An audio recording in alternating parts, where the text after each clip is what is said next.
Oi, eu sou o Xamã e sejam todos bem-vindos ao meu canal. Se você é uma pessoa que é nova por aqui, eu te convido a se inscrever aí, clicando no botão vermelho que tá aí abaixo, escrito inscreva-se. E peço também que ative o sino das notificações, porque assim toda vez que eu enviar um vídeo novo, o YouTube te notifica. E se quiser também me siga no meu Instagram, que é esse aqui que aparece na tela. Então, dados os recados, vamos pro caso. No ano de 1926, a Europa foi cativada pela história de Eleonor Zungun, uma camponesa analfabeta de 13 anos da Romênia, afligida por estigmas e possivelmente possuída pelo diabo. Eleonor começou a mostrar sinais de possessão em sua puberdade. Ela se lançava pela sala e lançava objetos pelo ar, por meio do que sua família acreditava ser telecinese. Ela também desenvolveu arranhões estranhos e marcas de mordida em seu corpo, feridas que sua família não acreditava serem auto-infligidas. A família procurou a ajuda de um padre local e Eleonor foi enviada para o convento de Gorovei. Lá eles realizaram um exorcismo completo, mas os estranhos fenômenos continuaram. Desesperada por ajuda, a família dela a mandou para um asilo psiquiátrico.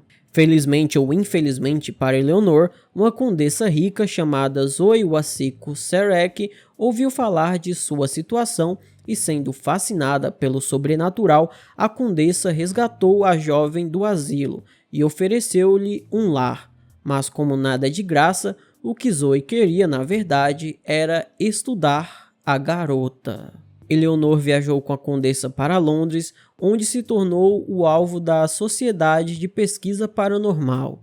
Eles fotografaram evidências do que acreditavam ser marcas nos braços e mãos dela, e registraram as próprias experiências da condessa com as habilidades telecinéticas de Eleonor. Na casa que as duas compartilhavam, móveis pesados flutuavam pela sala ou se moviam inesperadamente. Segundo a condessa, um sapato de salto alto voou pela sala e bateu na parede, e um tinteiro se sacudiu sobre seus convidados. Apesar de ser totalmente analfabeta, Eleonor teria tido surtos de escrita automática, e durante esses episódios ela pegava um lápis e papel e escrevia em romeno de forma totalmente compreensível. Inclusive, uma dessas cartas que ela escreveu revelou a localização de um molho de chaves que a secretária da condessa havia perdido. Sendo conhecida como a Garota Fantasma da Romênia, Eleonor foi visitada por vários psicólogos. Inclusive, um médico chamado Hans Rosenbusch afirmou que viu a condessa coçar propositalmente o pescoço de Eleonor enquanto fingia escovar seus cabelos, para deixar assim algumas marcas, e por isso ele declarou que Eleonor era uma farsa. No entanto, a condessa o processou por difamação no ano de 1927. A essa altura, porém, o estranho comportamento dela havia se acalmado. Em 1928, após sua primeira menstruação, todos os problemas dela cessaram completamente, e a jovem voltou para a Romênia, casou-se e viveu o resto de seus dias sem ser mais vítima de nenhum tipo de manifestação paranormal. Existem também alguns aspectos adicionais na vida de Eleonor que devem ser levados em consideração. Aparentemente, sob os cuidados da condessa, a jovem revelou ter sido vítima de agressão sexual desde muito jovem. Muitos teorizaram que ela desenvolveu uma obsessão pelo diabo por causa desse evento traumático, e essa era uma forma dela canalizar sua raiva. Mas independente do que realmente tenha acontecido com Eleonor Zungun, seu caso se tornou um dos mais importantes casos de possessão demoníaca de toda a história.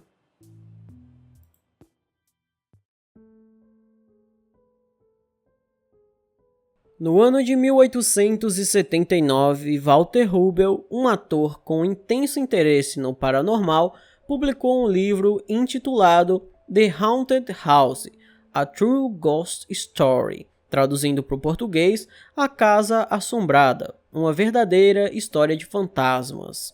O livro era um relato das manifestações misteriosas que ocorreram na presença de Esther Cox, uma jovem possuída por demônios, que se tornou conhecida como o Grande Mistério de Unrest. Na introdução de seu livro, Rubel escreveu o seguinte: as manifestações descritas nessa história começaram há um ano. Ninguém ainda foi capaz de determinar sua causa. Quando as manifestações misteriosas descritas no livro de Rubel começaram, Esther Cox tinha 18 anos e morava com sua irmã Olive Tidd em Unrest, na cidade de Nova Escócia, no Canadá.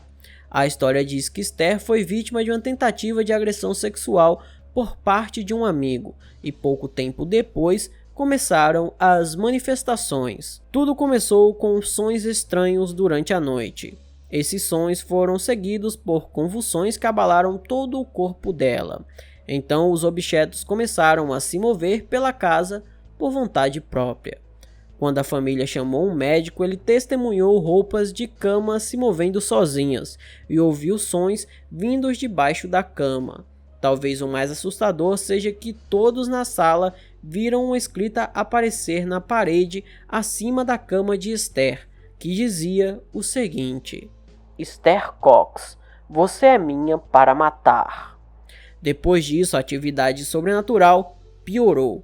Muitos visitantes da casa testemunharam o fenômeno, que continuou por vários meses, diminuindo apenas quando Esther contraiu difteria e foi transferida para a casa de outra irmã em Sackville. Ao voltar para Unrest, a própria Esther afirmou ver um fantasma. Ela disse: ali está ele, todo em cinza. Veja com seus próprios olhos, estão fixos em mim. E ele ri quando diz que devo sair de casa esta noite, ou ele vai começar um incêndio no sótão sob o telhado e queimar todos nós até a morte. É nesse ponto que entra Walter Rubel, que tinha ouvido falar do caso e no verão de 1879 viajou para Unrest para alugar um quarto na mesma casa onde residia Esther.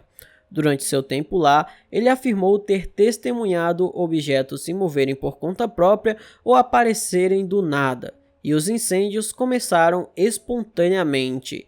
Ele também testemunhou alguns dos ataques dolorosos de Esther e afirmou ter se comunicado com vários espíritos presentes.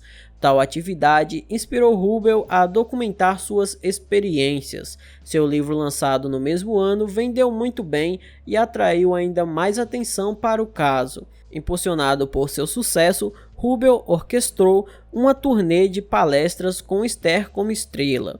A turnê, no entanto, foi muito mal falada e ela enfrentou a hostilidade na maioria de suas palestras.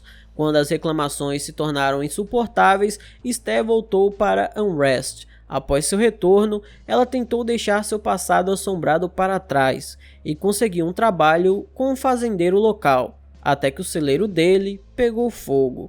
O fazendeiro a acusou de incêndio criminoso e ela foi sentenciada a 4 meses de prisão, embora tenha cumprido apenas um mês antes de ser libertada. Assim como em muitos relatos de atividade paranormal, os fenômenos em torno de Esther Cox eventualmente desapareceram. Ela passou a viver uma vida relativamente normal após o incidente do celeiro, casando-se 2 vezes e falecendo em 1912.